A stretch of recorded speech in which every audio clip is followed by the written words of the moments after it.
જેકોલ ગામની ડેરી 50% કામ થઈ ગયું છે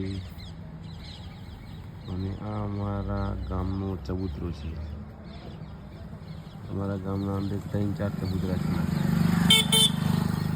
આ અમારા પવાલાલ નેમાચંદ શાહ એમને બનાવ્યા છે, જે પહેલો ઊંચો રહી કબૂતર બેઠા છે. અને આ અમારા સરજીભાઈ ખેમાભાઈ જેગોલા સરપંચ એ વખતનો ચબૂતરો છે. અને આ જાળી મારી છે આલમમાં સરપંચે માળતિયા સરજીજી રૂપાજી ટોકાપુરા એમને બનાવી છે. 1 નંબર કામ કર્યું છે. જેગોલ ગામનો વિકાસ થાય.